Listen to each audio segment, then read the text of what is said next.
Virando o jogo, oferecimento Banrisul, o grande Banco do Sul.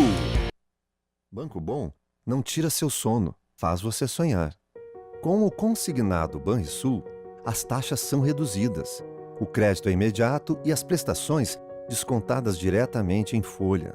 Tudo para você realizar a viagem dos seus sonhos, renovar a sua casa com parcelas e prazos que cabem no bolso ou trocar de carro sem burocracia. Você tem um sonho? Procure uma agência do Banrisul. A gente acredita que ele pode virar realidade. Muito boa tarde, começando o Virando o Jogo ao vivo aqui pela RDC TV, canais 24 e 524 no sistema NET para todo o estado do Rio Grande do Sul e também pelas nossas plataformas digitais, onde você pode nos acompanhar em qualquer parte do mundo. Você tem a opção de nos assistir pelo nosso site, rdctv.com.br. Aí você coloca /ao vivo e já acessa diretamente o player do nosso site com a programação real time da RDC TV. Se você preferir as redes sociais, nós estamos com live de todos os programas aqui da RDC TV e, evidentemente, nesse momento também com live do Virando o Jogo. Twitter, YouTube e Facebook.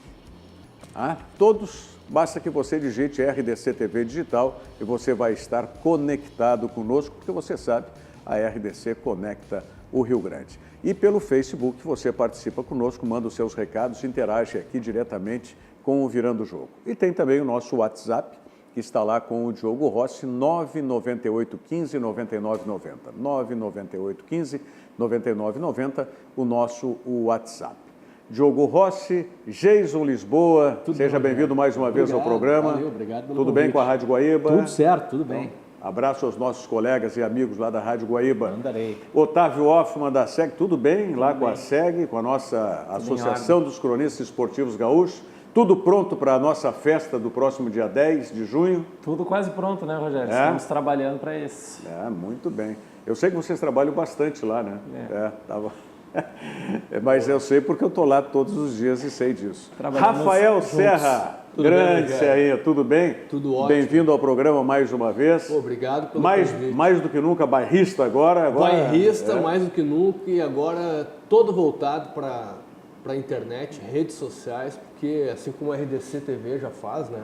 Sim. A programação praticamente toda voltada para a internet é o futuro, né? E o Bairrista é um site que surgiu aí já há uns 10 anos, um pouquinho menos que isso, e agora com uma estrutura de empresa de comunicação, né?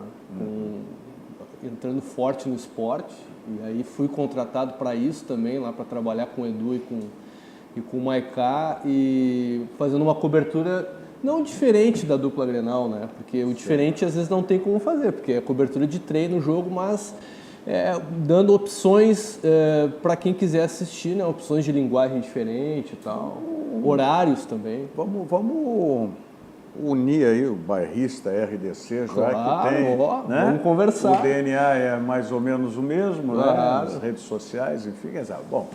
Mas seja bem-vindo mais uma vez. Obrigado. Antes da gente falar de Grêmio Internacional, eu queria abordar com vocês essa situação que desde o domingo está pegando para cima do Cruzeiro, o Cruzeiro lá de Belo Horizonte. E ontem nós tivemos uma entrevista coletiva da direção do Cruzeiro, era o presidente, era o diretor de futebol, o diretor financeiro e o advogado. Eu não sei a opinião de vocês, gostaria de saber. Eu, por exemplo, entendi como lamentável a postura que tiveram os dirigentes do Cruzeiro de querer ir para um choque, o antagonismo com a mídia, com a imprensa, na medida em que ali tinham coisas muito claras e difíceis de serem explicadas além daquilo que estava já comprovado no papel, né? Foi o vice, né? O vice de futebol, Itair Machado, que inclusive no início do ano fez parte da negociação com o Grêmio para Thiago Neves vir e Luan. Que é um falastrão, né? Que fala uma barbaridade. O Wagner Pires de Sá, que é o presidente do Cruzeiro, e esses dois dirigentes. Agora, o que me chamou a atenção foi o Itair Machado, porque ele não deixou ninguém falar. E ele também, na matéria da Rede Globo, né, Rogério, foi um dos principais citados, né?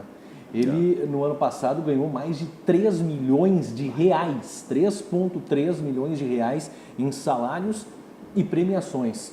E ontem me chamou a atenção que ele acha normal um dirigente campeão da Copa do Brasil, um dirigente, ganhar uma premiação de 1 milhão de reais. Olha, sinceramente, eu acho um absurdo um dirigente receber 1 milhão por uma E o detalhe é que os aumentos salariais dele eram aprovados por ele mesmo. Exatamente. O que ele disse que era a empresa, né? Sim, era a empresa que ele assina, né? Dele, Ele assina pela empresa. Mas, diga assim. Não, eu ia dizer o seguinte, é que no futebol, principalmente aqui no Brasil, não vou nem para a Europa, mas lá também é assim, não tem mágica, não tem milagre, né? Ou o clube ele acaba trabalhando numa gestão com a realidade dele, financeira, e constrói o trabalho dentro daquilo ali, ou se endivida o clube, e aqui no Brasil a gente tem vários exemplos que ainda acontecem de que uma gestão individual, a gente tem o exemplo do Inter aí, né, que é mais recente, endividou e foi parar mais ou menos os mesmos moldes aí do Cruzeiro no Ministério Público, se endivida o clube ou se joga sujo, né, que aí é o caso do Cruzeiro, que é contratos que são, a gente não sabe, né?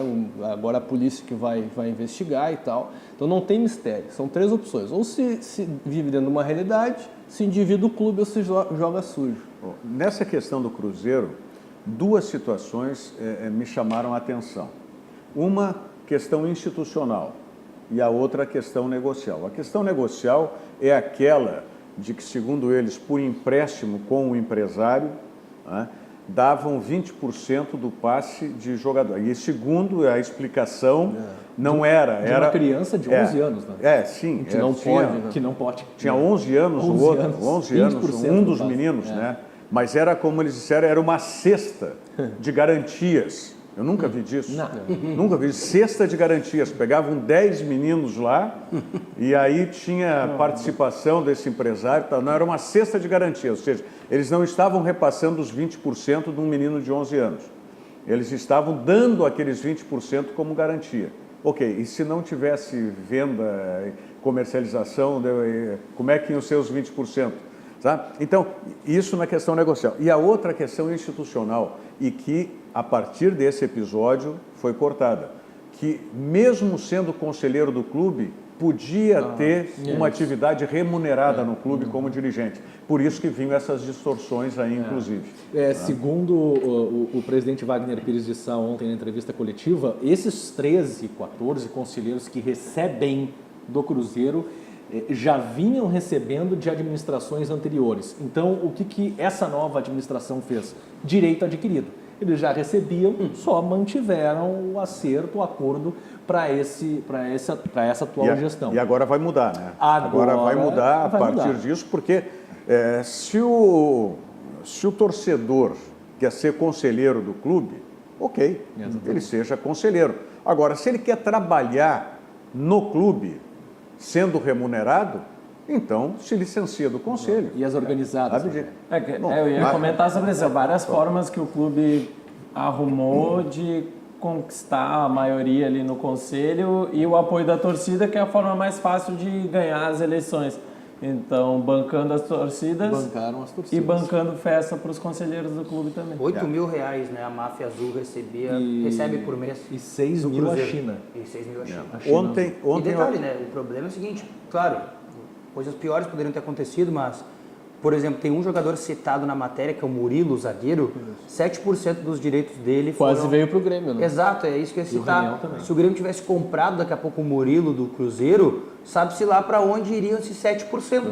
Porque o Grêmio poderia comprar a totalidade do Murilo, e aí quem é que ia receber esses 7%? Esse empresário que tinha o direito, o Cruzeiro, o dinheiro ia para onde? O Grêmio ia estar envolvido? Esse episódio do Cruzeiro, e eu vou falar mais do Grêmio porque, né, enfim, eu sou gremista e acompanho agora setorista direto do Grêmio, porque eu vejo, Rogério, uma ansiedade da torcida, mas isso também vale para o torcedor do Inter que vai lá pressionar, às vezes, poxa, principalmente a dupla Grenal, né, tem que gastar, né, tem que comprar, tem que dar dinheiro, né, o Grêmio agora não tem um zagueiro, agora também um atacante melhor, enfim, se gastou com o André. Mas aí há uma política de gestão, né? E falar do Romildo, assim, que, pô, pegou uma gestão e está trabalhando com aquilo que foi proposto, entendeu? Ó, não vai se gastar mais, vai se vender e vai se acertar o clube. O Romildo pegou uma gestão endividada. Exato. Isso tem que ficar muito claro. E hoje, até aproveitando esse episódio do Cruzeiro, eu não sei qual foi o dirigente do Grêmio, mas divulgou nas redes sociais que o Grêmio hoje tem em caixa em torno de 10 milhões, ou seja, tem uma liquidez de 10 milhões, e tem em investimento, tá, outros tantos 10 milhões. Ou seja, né, que não tem dívida. Isso sem dívida, né, atualmente o Grêmio. E claro, a gestão do Romildo, eu entendo que é a gestão do Grêmio a melhor gestão que teve até agora. Não estou falando das questões de campo. Claro. Estou falando das questões de gestão administrativa. De gestão administrativa. Agora, voltando a essa questão do Cruzeiro, e aí faz negócio com um empresário que não era credenciado. Tinha uma madeireira. E aí a desculpa desse dirigente dos 3 milhões, esse, como disse o Jason, aqui, responsável pelo futebol, disse, não, eu estava numa concorrência lá pelo jogador, era o caso do Pedro Rocha que ele estava falando. Uma concorrência do jogador, eu não vou querer saber se o empresário lá está certo ou não está certo, está legal. Não... Que isso? Não pode acontecer mais isso. Mas que é isso? Quer dizer, eu vou negociar com alguém que está irregular. Eu conheço um empresário do Pedro Rocha. Não sei se você não vai querer tirar o Pedro Rocha de lá agora. Daqui a pouco voltar para o Spartak, olha, podemos conversar aí, né? Voltar ali para o Maitá, né, Pedrão? A estátua tá ali na Guete. 800 mil por mês, tá bom? É muito dinheiro. O Cruzeiro é um clube endividado e o Cruzeiro mais caros tem do Brasil, uma dívida de 500... Meio bilhão. Meio bilhão, né? E o presidente do Cruzeiro falou em fazer um empréstimo com bancos internacionais de 300 milhões. Nossa. Ou seja, o Cruzeiro corre o risco, se essa administração continuar e realizar esses atos, falir, né? Vão quebrar o clube. E vamos lembrar como é que foi a negociação do Cruzeiro para tirar o Edilson do Grêmio, né? O grande, assim, a explicação do Edilson, o argumento para usar para que o Grêmio liberasse ele, era a grana. Porque no Grêmio, sei lá, ganhava ali na faixa de 300, 400 e lá no Cruzeiro ia ganhar 600. Isso aí. E o Cruzeiro, confirmado pelo próprio Tair Machado depois, durante 2 meses ele emprestou dinheiro para pagar o salário dos jogadores. Nossa. Bom, isso é a prova maior de que ele tinha muito dinheiro, né? Porque um cara que tem condições de pagar a folha de um clube de futebol sozinho, né, provavelmente... Recebendo 3 milhões em premiações e salários em um ano só, né? A folha do Cruzeiro deve gerar aí o quê? Uns 12, provavelmente 13 milhões de reais. Ele emprestou cerca de 26 milhões de reais. Agora, por falar em valores pecuniários, financeiros, dinheiro, din-din, vocês receberam também o levantamento dos jogadores da seleção brasileira? Quanto que estão recebendo? Não vi. Os salários? Olha, não é coisa pouca, né? muito bom para eles, né? Eu realmente é de ficar muito satisfeito por eles. Mas é o Futebol Top que fez essa publicação. O Alisson hoje, 300 mil euros. Nossa. 1.372.000 reais. É pouco para avaliar. Hein? É pouco até. Sim, pois é. O Cássio, por exemplo, aqui no Brasil, ganha 420 mil, né, no Corinthians. E o Alisson está lá no Liverpool. O Ederson, né, o outro goleiro que é do City, né, do Manchester City, 280 mil euros. 1.280.000 reais por mês. Né? O Alexandro, 235 mil. 1.075.000. Eu confesso que eu não sabia desse site, Futebol Top. Né? O Marquinhos, 340 mil euros. Até tá baixo para mim. Quem é que vocês têm curiosidade aí? O Thiago Silva está mais top, 800 mil euros. O Thiago Silva é top. O jogador é top, né? De linha. Quem vocês acham que é o maior Não, aí dá para fazer uma média. Só pode ser o Neymar, o maior salário. Dani Alves, que é o novo capitão da seleção, 920 mil euros. Aí já são jogadores top, já batendo na casa de 1 milhão já. Né? A minha pergunta e curiosidade é, como é que se gasta O Militão, esse dinheiro? o Militão, É o mais baixo deles, 100 mil euros. Isso é o que ele ganhava no Porto, né? Mas daí é o Provavelmente. seguinte, né, pessoal? Claro que sai da nossa realidade, mas lá na Europa, inclusive, e já tem mordida casos grande, aí, né? tem o imposto, né? O imposto lá, quem ganha mais, paga mais. Sim. O Fagner aqui, 300 mil no Corinthians. Tem um bom salário. O Felipe Luiz, 400 mil euros. Tá bom? Quando é que o Fagner pensou que ia chegar no lugar e ia ser o pobre do grupo, né? Ganha só 300 mil. Só 300 Não, mil. certamente o maior salário deve ser o do Neymar, né? Do Neymar. É o nosso melhor jogador, é o maior jogador mais caro da história do futebol. É. Não tem por que não ser o maior O salário. próprio Arthur, ele está na remuneração desse pessoal que está começando. O Felipe Coutinho é que, para mim, é fora do padrão. Ele está com 1.600.000 euros. É que o Coutinho foi um dos jogadores mais caros da história do, Lá no do Barcelona. futebol na Teve a época. transação, né? Ele estava O valorizado. Arthur, por exemplo, está com 300 mil euros no Barcelona. Felipe Coutinho, 1.600.000 euros. O Arthur, 300 mil euros. Tá bom até. É, o Arthur primeiro saiu contrato, daqui. né? Primeiro contrato. O Arthur deve receber uma valorização, né? Agora com a Copa América E também. esses prêmios também ganham. Agora, nós temos aqui no Brasil, Rogério, um clube hoje é uma empresa, então nós temos aí 15, 16 empresas, clubes de futebol que vivem fora da realidade do padrão do nosso país. né? Com certeza. Hoje nós temos aí Grêmio Internacional, Palmeiras pagando um O monte. Paquetá de foi jogadores. barato lá. O futebol italiano não está pagando muito, não. Não, o é Milan, pobre. 215 mil euros. Nem foi para a Liga, o Milan foi. Não chegou foi, aí pra né? Liga. Não conseguiu de novo. 215 não mil conseguiu. euros. O Gattuso já saiu. Tá Na pobre. Holanda também o David Neres, 200 mil euros no Ajax. Devem estar pobres, né? E o Everton aqui, quanto que é? Não é top o do Everton no Grêmio. 400? Não é top. 400? Não. Não tá bom para Não. Não, ele tá falando de Dentro do comparação Grêmio, Jeromel, dentro do Grêmio, Jeromel, Luan. Kahneman.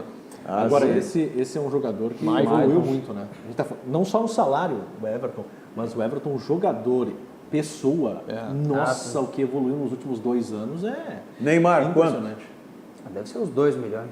13 milhões de euros. Tá bom. Daí em reais, 13 milhões Aí e eu- 700 por mês. Parafraseando o gênio Renato, aí eu pergunto pra vocês, o Neymar vai estar preocupado se vão estar falando dele que ele não foi jogar, que ele tá em festa, Ele não precisa mais 13 jogar. milhões Que o de balde de champanhe, cada champanhe custa 10 mil reais, está muito preocupado.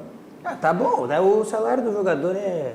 Ontem no Bem Deve ser Amigos lá. o Felipe Melo estava participando e aí perguntaram para ele se o Neymar era o jogador brasileiro mais próximo de ganhar a bola de ouro e coisa. E ele deu uma titubeada assim e ficou...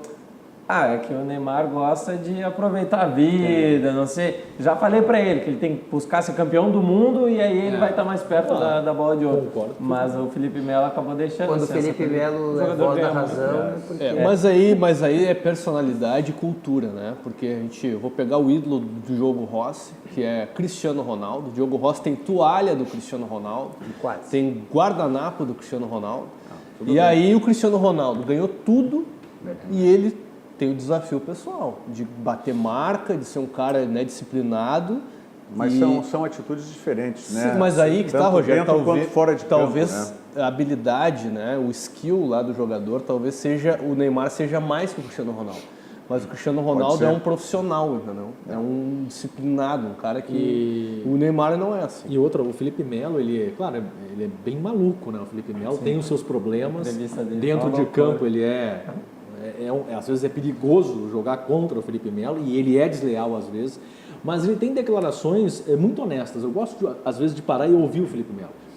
Tá uma polêmica aí com relação a Botafogo e Palmeiras que jogaram no final de semana. E é claro que o árbitro do jogo, ele errou, porque ele mandou a partida reiniciar. E depois parou para Marcar o pênalti. marcar o pênalti para ver no VAR. Isso não pode. Se ele mandou reiniciar o jogo, já era. E o Felipe Melo disse, se isso aconteceu, se isso é verdade, tem que anular a partida. E tem que jogar de novo. Ou seja, ele estava com a camisa do Palmeiras e ele tem esse posicionamento. Eu gosto de assistir o Bem Amigos até quando tá, o Galvão é um pouco mais chato. Mas foi uma das poucas vezes. Porque ele fala mais que o entrevistado. E aí Defende o narrador, Rogério. Defende o narrador. Não, que ontem, como o Felipe Melo ele fala muito, é muito sincero, foi um dos poucos bem amigos que o entrevistado falou muito. Eles estavam toda hora perguntando pro Felipe Melo as coisas. Todo mundo perguntando, Mas é que porque o Felipe... as respostas são boas. É, que o Felipe Melo deixou também a turma lá sem palavras, Não, né? Sem ele voz também. fala- porque ele- Claro. Agora, vocês estavam falando dessa questão do Felipe Melo em relação ao Neymar. Eu assisti um outro programa também, que também é do Sport TV, que é novo agora, apresentado pelo Milton Leite, que é o Grande Circo, tá? E que entrevistou o Oscar do basquete. E aí tem um momento lá que ele manda virar para ver outras, né? E aí ele perguntava quem esse foi maior. Então mostrou o Pelé, mostrou o Ayrton Senna, mostrou a Paula do basquete, que estava também participando, né? E aí, quando mostrou o Neymar, o Oscar nem considerou, se virou de costas para o Neymar, tá? Então, por que eu estou dizendo? Porque para mim é emblemático a hora que um atleta da expressão do Oscar, né? Não vamos esquecer que o Oscar liquidou a seleção norte-americana dentro dos Estados Unidos. Exatamente. Com aquela seleção brasileira de basquete. Tá? Campeão em Indianápolis, foi aquele jogo. Tá? Então, no momento que um atleta da expressão do Oscar tem essa atitude em relação a um outro atleta, a gente pode ver como é que está permeando o pensamento. Né? É isso, Rogério, que eu do acho que esporte brasileiro em relação ao Neymar. são esses pontos que a gente debate com relação ao Neymar e são mais de comportamento que, na minha modestíssima opinião, ele não vai conseguir chegar onde ele quer, que é de ser o melhor do mundo, por exemplo. Porque os outros, aqueles que são os melhores do mundo, olha o Messi. Mas será que ele quer isso, Jesus? Eu acho que ele quis. Eu acho que ele tem que querer, não, Serra? Mas pelas atitudes dele, não quer. Não, mas é por isso, se ele tivesse outras atitudes, ele chegaria. Eu acho que é a cabeça dele que não está ajudando. Eu acho que ele quis, em dado momento. Quando ele saiu do Santos, chegou no Barcelona, eu acho que ele quis. Se ele tivesse, Mas aí ele se perdeu, acho, no meio do se caminho. ele tivesse continuado no Barcelona, tá? Não sei. Onde ele tinha a sombra não, ele, sei lá se ele não ia fazer sombra, o Messi, né? Ou seja, onde ele ia ser uma peça acho que ele estava coadjuvante, emparelhando com o Não, Messi. acho que onde ele ele estava tinha encaminhado. Ele estava emparelhando com Tinha o o quê? Messi já. Tinha escudo, não era vidraça. Não, tudo bem, exatamente. No PSG, o Neymar é vidraça. Mas aí é Se o que tá, time eu não acho que ganha, ele apanha. Mas esse foi Se o ele grande joga erro. bem, ele apanha. Se ele Esse joga foi o mal, grande ele erro. apanha. E a No partir- Barcelona ele fazia muitas das coisas que o Neymar faz no PSG, ele já fazia no Barcelona. É só porque ele não era vidraça. Ele tinha confusão com o jogador em treino, ele tudo reclamava bem. em pênalti. Mas em campo ele era um jogador muito mais solitário Mas porque ele tinha do que escudo. no PSG. Mas porque ele sabia que ele tinha que jogar para o Messi soberba, também, uma ele questão sabia de que ele tinha que soberba. jogar para o Também, Luis Soares também. também. E que Ah. potencialmente o Barcelona colocaria ele no topo do mundo sempre, no sentido de estar disputando semifinal de Champions todo ano. Aí ele foi para um Paris Saint-Germain, quase ele é um o maior. projeto pessoal, que se levasse o Paris Saint-Germain a uma final de Champions League, seria o Neymar conseguiu isso. Só que aí ele não consegue e vai sucumbindo, né? Bom, vamos voltar para a nossa realidade, já falamos aqui de finanças e tal, né, de projeções, e vamos falar de Grêmio Internacional, que amanhã, cada um com a sua característica no jogo, tem uma parada aí, eu não diria tranquila, né? Mas confortável, talvez, no máximo isso. Vamos em seguidinha falar sobre a nossa dupla Grenal. Banrisul Digital, um aplicativo completo para simplificar a sua vida com toda a segurança que só o cliente Banrisul tem. Você não baixou o aplicativo? Então baixe hoje mesmo e já comece a usar o Banrisul Digital, porque o Banrisul Digital é clique e simplifique, tá certo? Vamos à mensagem do Sesc e já voltamos. Viaje com o Sesc, viaje com tudo. Pacotes turísticos nacionais e internacionais com condições acessíveis para todo mundo poder viajar, até quem não é comerciário. Buenos Aires, Montevidéu, Fortaleza, Gramado e muitos outros destinos. Todos em até 12 vezes sem juros. Curtiu? Tem mais! Confira no Sesc da sua cidade ou no site sesc-rs.com.br. São destinos incríveis com condições imbatíveis. Viaje com o Sesc, viaje com tudo.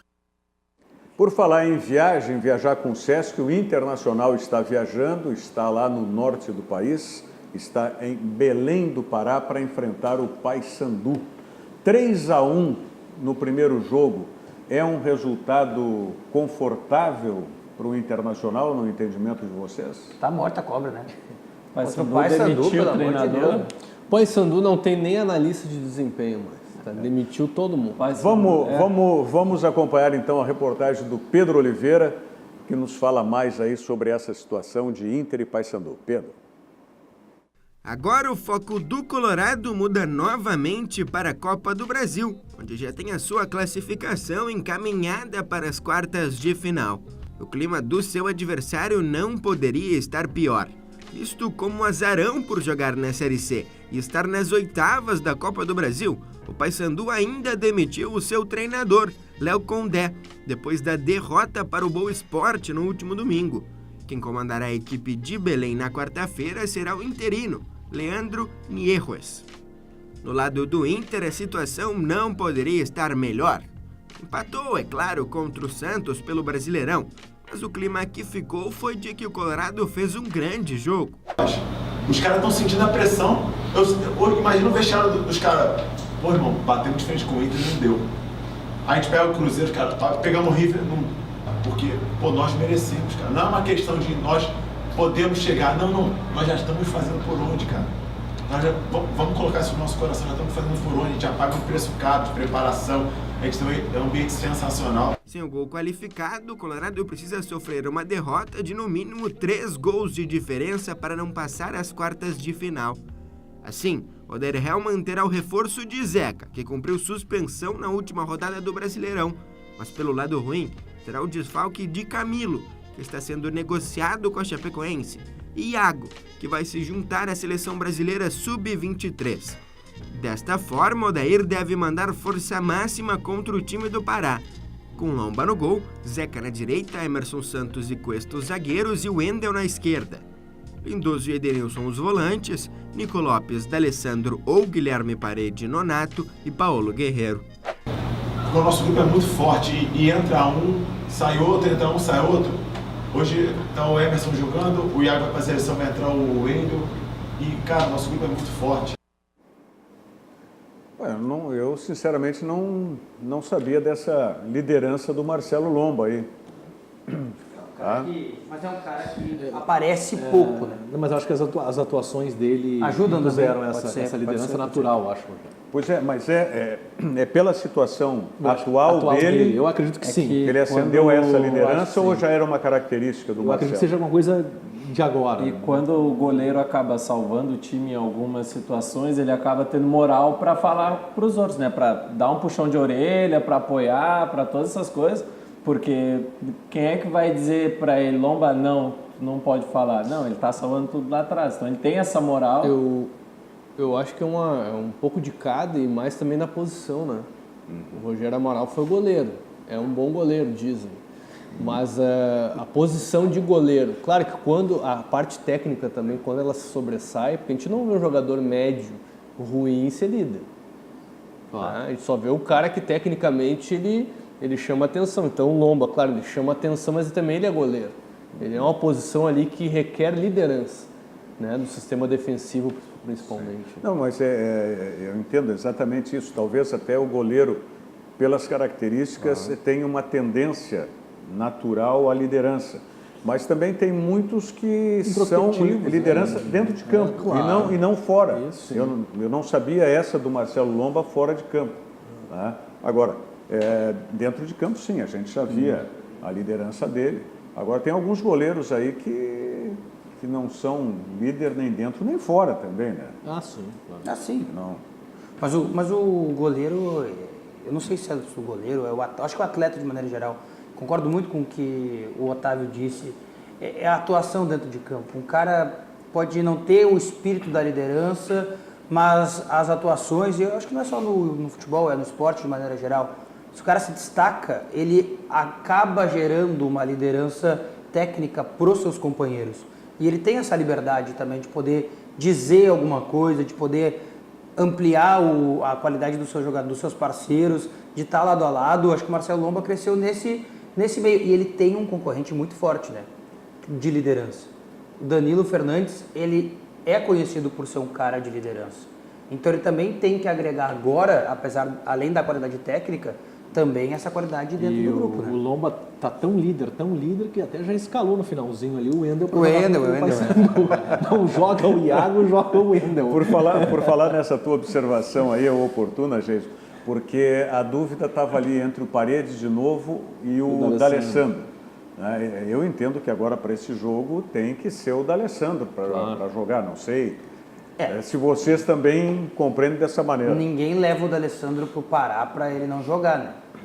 E ninguém poupa contra o Santos para ele não jogar. Se ele foi até Belém do Pará e não jogar, aí não tem explicação, né? Tem que jogar. Tem que jogar. E vamos combinar, né? Ele já não vai muito para lá, né? E a Bota vantagem ele a jogar, é então. verdade. Ninguém vai muito para Belém do Pará. Gente. Mas ele não vai. Quando Quem tem mora- Nordeste, o D'Alessandro não vai muito. Quem mora no Sul, ninguém vai muito a Belém do Pará. Vamos combinar que a vantagem que o Inter tem é uma vantagem tranquila, né? O Inter venceu por 3-1 no Beira-Rio. Eu não acredito que que o Internacional vai atravessar o Brasil e vai ser eliminado por um time de Série C do Campeonato Brasileiro. Com todo respeito ao Paysandu, mas a diferença é muito grande. Então, o ano passado o Inter caiu em que fase da Copa do Brasil? Oitavas? Oitavas. Antes das oitavas. Antes das oitavas. A última fase antes das oitavas. Aí a gente já viu um progresso do Inter, né? Porque o Inter dentro de campo ele progrediu, né? Taticamente, coletivamente, e a gente tem que comparar o Inter com as competições, né? A Copa do Brasil, o Inter ficou na terceira fase, ali, quarta fase, agora ele já passou. E já está numa oitava de final, onde ele praticamente já, né, tem uma classificação muito bem encaminhada, não tem jogo jogado, mas, né, com todo respeito ao Paysandu, então já houve uma melhora do próprio Inter. Que o Inter entrou nessa fase. O ano passado o Internacional, por não ter ganho vencido a a Série B, terminou Princesa entrando no de início Solimões. da disputa da Copa Não, do mas Brasil. mesmo assim já houve uma evolução. O que é, Otávio? Não, tentando lembrar os adversários antes Princesa do de Vitória. Solimões, Princesa de Sampaio Solimões, Correia. Sampaio Isso Correia ano passado. e Ano E o Vitória. E o Vitória caiu. Mas o Internacional caiu antes dessa fase. Claro. Mas agora está nessa fase como? Já chegou nela, né? Já chegou, Mas né? porque evoluiu, né? Também ele próprio, comparado a ele melhorou. Né? E aí a gente pega, claro, tá na fase de oitavas da Copa do Brasil, por quê? Porque ele tá na Libertadores. Sim, classificou na Libertadores pelo Brasileirão do ano E é uma passado. das melhores campanhas. Né? Bom, todos nós fechamos que o D'Alessandro tem que jogar, né? Tem. Sim, acredito que sim. Bom, nós vamos falar depois sobre o Grêmio, saber se a situação do Grêmio é tão confortável quanto essa do Internacional. Eu quero lembrar para vocês a respeito do SESC. Hoje nós temos a palestra do Bernardinho, grande, o Bernardo Rezende, Bernardinho, campeão como jogador de vôlei, campeão como técnico da seleção brasileira, campeão como técnico de time de voleibol e agora está sendo um campeão também nas palestras. O Bernardinho hoje, dentro do projeto Conexão de Ideias, né, do Sistema Fecomércio Sesc Senac aqui do Rio Grande do Sul, faz a palestra hoje aqui em Porto Alegre, no Salão de Atos da Universidade Federal do Rio Grande do Sul. Mas as informações é de que os ingressos já estão esgotados. Tá? A palestra, o acesso, o ingresso é gratuito, mas tinha que fazer a inscrição. E a informação que eu tenho do SESC é que já estão esgotados todos os ingressos, todas as inscrições. Tá? Se você quiser chegar lá e tentar, de repente, se tiver uma brecha, mas não aconselho, não recomendo. Recomendo que espere a palestra que vai ter dentro do projeto Conexão de Ideias em julho, dia 10 de julho, que é com o Amir Klink, né? O navegador solitário que atravessou oceanos.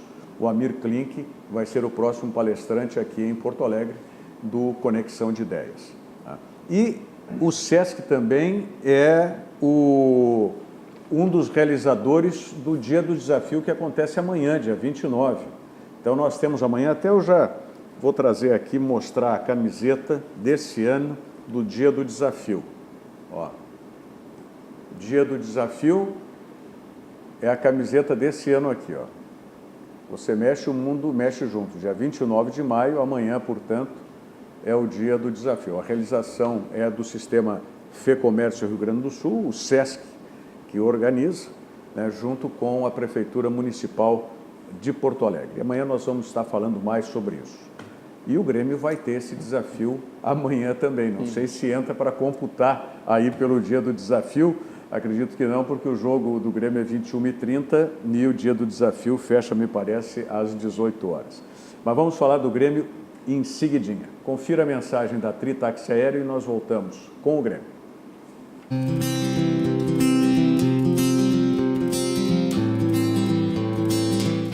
Estou me preparando aqui para pegar um helicóptero aqui, vou fazer um voo panorâmico com a Tri Táxi Aéreo. Mas que barbaridade, isso vai ser um sucesso,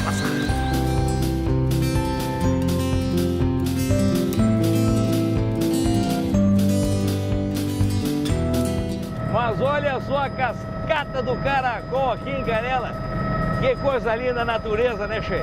E olhando aqui desse passeio panorâmico com a Tri Táxi Aéreo, fica mais bonito ainda. Dá uma olhadinha, Che.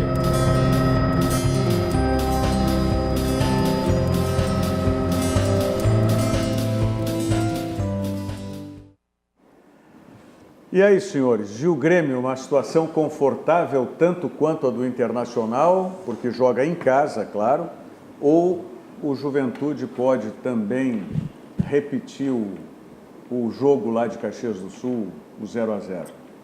Serra? Eu acho que, comparando assim, claro que em termos de primeiro jogo, o Inter tem uma situação mais confortável por ter foi 3-1 o jogo. 3-1. Tem 2 gols de vantagem, né? Assim, um saldo simples, que a Copa do Brasil não tem mais saldo qualificado. Mas assim, comparando o Grêmio ao próprio Grêmio, e até o jogo com o Juventude mesmo, semana passada, o jogo do Atlético já deu uma perspectiva melhor. Primeiro que o Renato, apesar dele ser ídolo, gênio e tal, né, um personagem do futebol, ele é a cabeça dura como a maioria dos técnicos. Demorou, precisou levar pancada, crítica, e lá dentro do Grêmio chamar a atenção dele no sentido de aconselhar ele, porque a torcida já não aguentava mais o André. O Michel já estava prejudicando o próprio Michel, que apesar de ser um bom volante, ele não tem a característica do zagueiro. Ele tenta ver que ele tem um tempo diferente ali. Rodrigues, zagueiro, na zaga, Michel, volante, no meio campo. Começa por aí, já melhorou. O feijão com arroz, né? Feijão com arroz. Agora, o que precisa mudar? Acho que o ataque, o Viseu precisa ganhar mais minutos, como agora fala minutagem, né? Igualar ali com o André, porque o Viseu entra e faz gol, então dá mais chance. Deixa o cara jogar, não bota o cara faltando 5 minutos para terminar o jogo, que não dá. O Viseu não é craque, não vai decidir em 5 minutos. Mas ainda o Renato precisa achar uma forma de melhorar o meio campo, porque Michel, Maicon, que vão jogar amanhã, né? O Matheus Henrique está fora, e o Jean-Pierre é o meio campo lento, né? Então precisa o Renato melhorar e achar uma alternativa para que fique mais rápido esse meio campo até que o Luan volte a jogar e se recupere de lesão. Eu não sou um cara que... Eu acho que nenhum de nós aqui somos dessas pessoas que torcem por lesão de jogador. Ninguém torce por lesão de jogador, de atleta, jamais.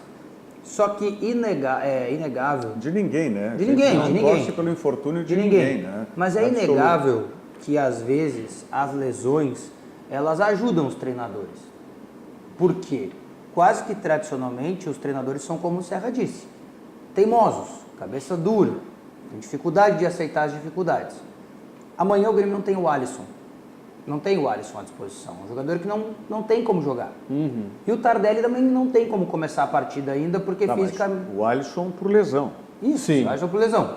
E o Tardelli porque está voltando. Tudo bem. E o Renato deve apostar no Tassiano, que é um cara que ganhou algumas oportunidades, não ganhou uma chance ainda como titular propriamente dito, ganhou uma que outra chance esporádica depois que renovou o contrato. Mas nessa função que muito já se pediu que ele jogasse, que é quem vai substituir o Ramiro, que é a pergunta que o Renato não consegue responder há 5 meses, né? Talvez, e aí é uma análise apenas, né, do momento, talvez o Tassiano consiga dar essa liberdade. Porque eu vou sempre lembrar, eu gosto de lembrar porque eu sou o cara do exemplo. E o exemplo que eu tenho é esse só. Matheus Henrique, Maicon, Tassiano e Luan jogaram juntos uma vez contra o Juventude, naquele 6-0. Tudo bem, é um jogo cheio de excepcionalidades, com 12 minutos o cara lá foi expulso do Juventude, tudo bem, mas pior se tivessem ido mal. Mas aí tu volta a ter um meio-campo sem proteção na cabeça de área. Não, mas daí que mas é que nesse caso amanhã tem tu não Michel, tem o Matheus, tu tem o Michel. Não, tô falando no teu exemplo. Ah, tá, mas é que o exemplo que eu tenho é deste Tassiano aberto pela direita. O Diogo falou, né? O Renato não consegue explicar por que não acha um substituto para o Ramiro. E por que ele tenta esse substituto para o Ramiro? Né? Por que Mas ele aí não que muda? tá, Jason. Esse é outro detalhe. É aí que eu estou falando. Não adianta tu forçar a característica. Exatamente. Por exemplo, a muda. questão do André. Não adianta querer mesmo que o André... E o André, ele fez o que o Renato queria. O André, nesse ano, virou um Jael, né? Se mudou. Exatamente. Não Não conseguiu. O Jael no Grêmio foi muito mais jogador. Não, sim, mas eu digo, ele se moldou no estilo para fazer aquilo que vinha sendo feito. Mas o André não tem esse estilo. Não tem esse estilo. É a mesma questão que se coloca na direita. Eu ia falar uma coisa maldosa agora, mas vou falar. Não tem mais o Ramiro. O André não tem estilo. O André não tem nenhum estilo. Mas aí duas coisas importantes, tá? Primeiro, o Diogo Rossi citou um jogador que é fundamental nesse esquema do Grêmio, que é o quem dita e quem dá, vamos dizer assim, o aval, né, para o Grêmio ter o melhor futebol do Brasil, que não tem mais, já teve, que é o Luan. Esse cara faz toda a diferença no esquema do Grêmio, porque é um cara diferenciado. O Luan é um cara que ocupa espaços, é um cara que busca o jogo, ele tem velocidade, ele tem drible. Como é que ele está por falar nisso? Ele está se recuperando de uma lesão. Estiramento na coxa. Mas o que acontece? Não sabemos. O único jogador que conheço que fica separado para fazer treinamento de força, recondicionamento físico e sofre lesão muscular, que é justamente uma lesão ocasionada de esforço físico, né? Que é um estiramento. Olha, não dá pra entender essa história não está muito bem contada. Mas o que o Luan ele tem na verdade, né? Do ano passado para cá, uma série de problemas dentro do campo.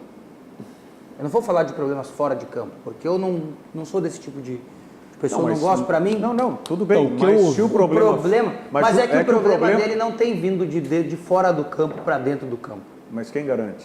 Eu não posso garantir, mas eu posso dizer que o que acontece dentro de campo é culpa dele. Ele não consegue jogar. Mas é uma série de fatores. Claro. Uma coisa tem a ver com a outra. O que eu ouvi de pessoas lá, né, de dirigentes, é o seguinte: o Luan está pagando preço pelas coisas desregradas que ele fez anos atrás. Porque, assim, não vamos pensar que o Luan em 2017, 2018, ele não saiu, viu, gente? Ele fez festa, né, ele fazia as coisas dele. Jogava demais, foi eleito o Rei da América. Só que o Luan tem um detalhe, ele tá chegando perto dos 30 anos. E ele é um ser humano. Então o corpo dele agora está acusando. Se ele não dorme mais... Que idade? 26. Se ele não dorme mais o suficiente, Rogério, há 3 anos atrás ele chegava virado pro treino, aos jogos e jogava. Hoje o corpo dele já não será que ter ficado atrás na fila de saída também, será que não prejudicou um pouco a cabeça? Eu acho que também. Mas daí foi decisão dele, né? Pedro Rocha, ele podia ter ido embora. Mas daí foi ele que não quis ir embora. Ele não pode punir o Grêmio por uma decisão eu acho dele. Que a não ida para a Copa do Mundo também afetou ele ano passado. Isso sim. Então, enfim, agora para amanhã eu acho que depende mais do Grêmio do que de qualquer outro fator, porque o Grêmio tem alguns problemas ainda, né? O Juninho Capixaba, que não é muito bom defensivamente, o Maicon, que cansa no segundo tempo. O Everton já foi para a seleção? Não, o Everton ainda joga amanhã. O Everton ainda joga amanhã, mas tem o substituto do outro lado, que a gente não sabe se baixa um Renato teimoso, ele não põe o Montoya de novo aberto pela direita. O Montoya não, inclusive ontem o Montoya no trabalho coletivo contra a transição, ele treinou como volante. Montoya e Tassiano na frente da defesa. Aliás, vamos falar sobre essa questão, porque o Montoya, para mim, ele está parecido também com o Tassiano, né? Mas vamos antes saber do Guilherme Paz aí as informações desse jogo de amanhã do Grêmio diante do Juventude aqui na Arena. Guilherme. O resultado positivo no Brasileirão apareceu. Com isso, a tranquilidade ficou evidente. Só que nos sirva de lição. Não podemos agora nos agarrar, ficar somente nessa vitória. O Grêmio tem que vencer também na próxima quarta-feira, tem que continuar vencendo o Campeonato Brasileiro. A sequência realmente não era positiva. Dos últimos 7 jogos, somadas todas as competições, o Grêmio tinha vencido apenas um. Agora é vez da Copa do Brasil. Quarta-feira a batalha na Arena, diante o Juventude às 9h30 da noite. O primeiro jogo no Alfredo Jaconi ficou 0-0. E para a partida de volta, Renato tem desfalques. Além de Kahneman, Cortez, Luan, Paulo Miranda que já estavam fora, Renato perdeu no último sábado o atacante Alisson. E no ataque, uma dor de cabeça. André, que vinha ganhando oportunidade no time titular, perdeu uma penalidade e foi substituído. Esse negócio de se o André é titular, o Viseu é titular, o André é reserva, o Viseu é só de parte do grupo do Grêmio. A gente tem feito rodízio e qualquer um pode jogar. Viseu entrou, balançou as redes e agradou. E para tentar a classificação para as quartas, é fundamental não tomar gol. E se depender desse cara aí, o torcedor pode ficar bem tranquilo. Nas últimas semanas, negou proposta de outros clubes e renovou com o tricolor. É bom, né? O Paulo Vitor parece que agora ganha uma estabilidade na equipe. 3 anos de contrato, está bem estabilizado agora. Não, mas principalmente esses 3 anos de contrato vieram porque ele já tinha se estabilizado em campo. Mas aqui em 2 meses o contrato dele chegaria naquele período... Dos 6 meses, né? Dos 6 meses em que outros clubes poderiam assinar um pré-contrato. E ele disse ontem, né? Eu recusei propostas para ficar. Claro, mas também porque quem recuperou ele para o futebol foi o Grêmio, né? Ele estava indo para a Turquia. Não, ele tinha voltado da Turquia e o Flamengo não queria. E o Flamengo não quis. Porque o Flamengo contratou o Diego Alves. Exatamente. A gente está vendo essas imagens aí na matéria do Guilherme Paz. E aí a gente estava falando que fora do ar, um dos problemas do Grêmio que eu vejo é o ataque do Grêmio. Hoje o ataque do Grêmio vive do baita momento que o Everton está passando, e méritos dele, está confiante, é um bom jogador, evoluiu, porque o Grêmio não tem outro cara ali no ataque. O André é um cara que... E essa figura do centroavante nesse esquema do Grêmio, o centroavante é que tem que se moldar o esquema. Vamos lembrar do Barrios, o Barrios até engrenar ele demorou a entender. E lembra do primeiro jogo do Barrios do Grêmio, o Grêmio botou bola na área de tudo que era lado, cara. Que é uma coisa que o Grêmio não faz. E aí o Renato até falou, olha, eu falei para eles, calma gente, não é no primeiro jogo que a coisa vai acontecer. Aí é que eu fico pensando o seguinte, tá? Se o jogador tem que se moldar ao esquema, ao sistema, você já tem que contratar um jogador que tem essas características. Claro. E não contratar um jogador que tem a característica de ser um trombador na área, tem que receber... Eu sinceramente... a questão agora do Felipe Viseu, né, que passa a ser a bola da vez. Eu não vejo no Felipe Viseu essa característica também de ser um jogador que vai alimentar, por exemplo, um Everton, que vai fazer o pivô, que vai fazer a parede. Eu não vejo isso no Felipe Viseu. O Felipe Viseu, para mim, é um centroavante mais de área. Assim como o André, guardado, vamos dizer, a maneira técnica de jogar... mas também é um jogador que tem que receber mais do que servir. É que o Viseu, né? O Viseu é um jogador... Primeiro que ele tem 21 anos, né? Ele é um guri ainda, tá começando a carreira dele. O Viseu, ele, né, é um jogador técnico. Ele era um atleta mais técnico no Flamengo. Era um centroavante que saía da área, dava muito espaço para a entrada do Vinícius Júnior, que jogava pela ponta esquerda. Na base eles jogavam assim, né, com o Paquetá por trás, Viseu na frente. Que é que o esquema do Grêmio precisa. E o Vinícius pela esquerda. Eu não sei o que aconteceu com o Viseu também, né? É uma coisa que o próprio Viseu talvez não tenha a resposta ainda, porque ele sai do Flamengo muito bem, artilheiro da Copa Sul-Americana, vai para o Udinese e não joga. Não jogou. Não joga. E eu tenho uma ideia que, por mais que os italianos tenham dito que não queriam prejudicar o Viseu, não queriam prejudicar a compra que fizeram colocando ele num time que poderia cair, se tecnicamente ele tivesse chegado lá com todo o gás, teria sido aproveitado, de alguma maneira. Eu não sei exatamente o que ele quer. Parece que ele não quer, mas eu acho que quem deveria ganhar uma sequência nessa posição na vaga do André, quando estiver bem, seria o Diego Tardelli. Acho que o Renato tem que tentar dar uma sequência. O Tardelli já falou 2 vezes. Não, ele não quer. Assim, ele não quer. Se o Renato quiser utilizar ele, daqui a pouco com emergência, ele até joga como centroavante. Mas ele prefere jogar pelo lado ou por dentro, que na linha de 3 hoje o titular então é o GPR. Joga o Lua para falso 9. Mas aí o Renato não quer.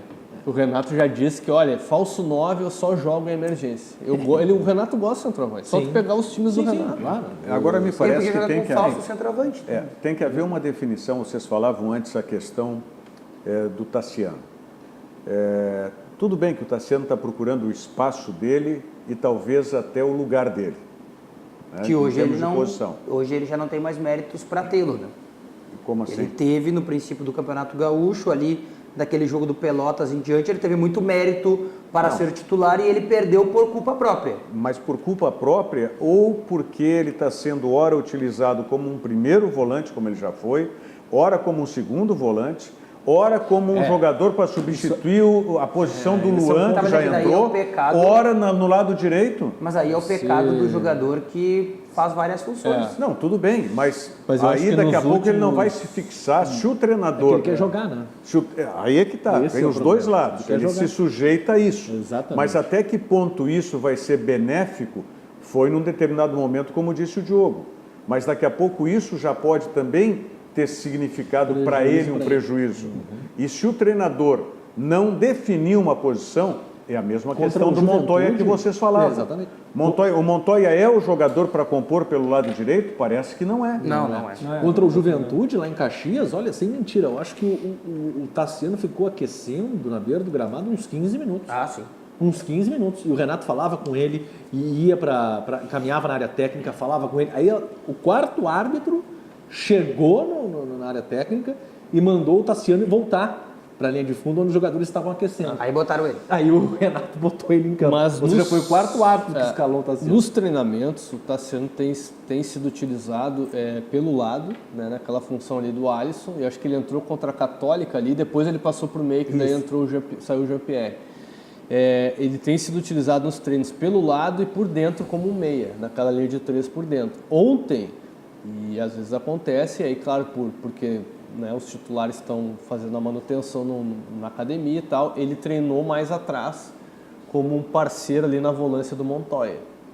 Né? Mas ele tem sido utilizado tanto quando ele entra nos jogos como nos treinamentos, jogando pelo lado ou por dentro. Pois é, mas ele já foi utilizado, inclusive, nessa posição que tu disseste no treinamento, já foi utilizado no jogo. E o quanto o Tassiano também se colocou à disposição e deu o seu máximo em todas essas funções para renovar o contrato. Agora ele é um jogador do Grêmio, para né? ser adquirido, inclusive, né? Sim, para ser adquirido. 2 milhões.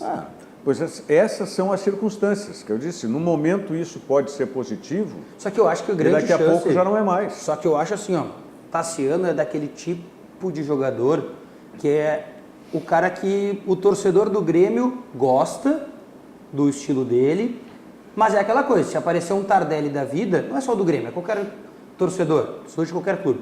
Se aparecer um Tardelli que é mais top, vai preferir o Tardelli ao invés do Tassiano. Então a grande chance que o Tassiano tem para se firmar titular do Grêmio é agora. Sim, é o Matheus aberto aonde? pela direita. Bom, mas então tem que haver um consenso. Que é onde ele vai jogar agora. Um consenso entre ele e o Renato. Tá, mas é onde ele vai jogar agora, ele é onde vai ele vai ter chance. disputar essa posição. Porque assim, Matheus está em Toulon. O Alisson não volta até o jogo contra o Bahia. Bahia no final de semana ele já está fora também. Então, o Tassiano tem o jogo de amanhã, tem o jogo de sábado, ele tem 180 minutos para provar que ele merece ser titular ali. É pouco? É pouco, mas talvez seja tudo que ele tenha. Não, mas tudo bem. Mas aí então que tem uma definição por parte do Renato, tá, de que o Tassiano vai ser o jogador por aquele setor. Mas é que daí também ele tem que fazer por merecer. E que o Montoya, por exemplo, não vai ser mais o jogador que ele vai escalar por aquele setor. Mas é que daí qual ele é a tem que fazer posição por do merecer Montoya? também, entendeu? Não, tudo bem. Mas qual é a posição do Montoya? Para mim, o Grêmio não tem a função do Montoya no meio campo. Que era o terceiro homem de meio campo. São 2 volantes e um cara ali na frente dele antes do meio. Eu acho que vai depender muito do jogo, tá? Eu entendo assim, acho que o Montoya talvez não seja o melhor para aquela posição do lado direito, talvez tenha que ser testado mais atrás, mas aí pensando com a cabeça da comissão técnica, tá? Do Renato ali, do Alexandre Mendes, talvez o Montoya tenha sido escalado contra o Juventude justamente porque o Juventude explorou muitos laterais, muito espaço dos laterais. O Leonardo, o Léo Moura, o Leonardo não jogou. Então, assim, talvez o Montoya tenha sido colocado ali para ser um cara mais defensivo, justamente. É que o Juventude é muito esforço, né? Eu estive em Caxias semana passada, o Juventude é muito esforço. Brian Rodrigues como centroavante é terrível, terrível. Então, eu não acredito que o Juventude aqui em Porto Alegre vá conseguir essa classificação. São 90 minutos, é futebol, tudo pode acontecer. Raça para os pênaltis. Eu acho que o Juventude é um baita adversário, tem que ter todo o cuidado com o Brian Rodrigues, que é um ótimo centroavante. Todo o respeito ao Juventude. Aí é vacilo. Todo o respeito, Brian Rodrigues, marcação individual, todo o respeito ao Juventude. O Francisco Juba está dizendo aqui na minha watch party aqui, será que o Grêmio não acha nenhum jogador nas categorias de base e nos times do Campeonato Gaúcho para suprir as necessidades? O Grêmio subiu, né? Subiu o Patrick ontem, Patrick oficialmente. E o da Silva, parece. Da Silva está sendo testado. Está sendo testado. Já é efeito Rodrigues, talvez, isso, não? Não, o Patrick é efeito contrato. É. Renovou por mais E 3 anos, disciplina. daí subiu. Bom, o Patrick não foi inscrito na pareceu. Libertadores daquele ano, 2017, por causa disso que o Serra disse. Indisciplina. E aí o Grêmio mandou ele pro Criciúma, para Deus e o mundo, para ver se aprendia. Voltou e deu uma melhorada. O Wagner de Erechim diz assim, ó, boa tarde, será que o Renato vai inventar amanhã novamente, colocando o Michel e especialmente dando outra chance ao André? Acho que não. Acho que não. É o Rodrigues e Não, mas Viseu. o Michel vai jogar. Sim, mas não como zagueiro. Não como zagueiro. Não como zagueiro. Acho que agora não tem mais o que discutir entre a dupla de zaga atual é essa aí, né? E o Grêmio vai pagar, é importante aproveitar isso, vai pagar 1,5 milhão Pro ABC, né? pro ABC pelo Rodrigues. Tem até dia 31 de agosto para pagar e vai pagar. Muito bem. Bom, agradecendo a sua audiência e as presenças do Geison Lisboa e do Rafael Serra. Venham sempre ao programa, vocês Obrigado, sempre Rafael. têm uma grande contribuição aqui para o Virando o Jogo. Obrigado. Otávio Hoffmann, Obrigado. voltamos para trabalhar lá na SEG Bora. agora, É na a nossa tarde entidade. inteira desse trabalho. Lembrando que nós teremos uma grande festa dos destaques do futebol gaúcho no próximo dia 10 de junho, numa promoção da Associação dos Cronistas Esportivos Gaúchos. E é um convite para vocês ficarem agora na agradabilíssima companhia da Ali Klein. Temos, inclusive, participações especiais diretamente da Feira Brasileira do Varejo, que está acontecendo aqui em Porto Alegre desde hoje e se prolonga até o próximo dia 30, até depois de amanhã, quinta-feira. Então, todas as informações também no Virou Moda com a Ali Klein. Voltamos amanhã, 13h, aqui na RDC TV. Muito obrigado. Virando o jogo, oferecimento Banrisul, o grande Banco do Sul.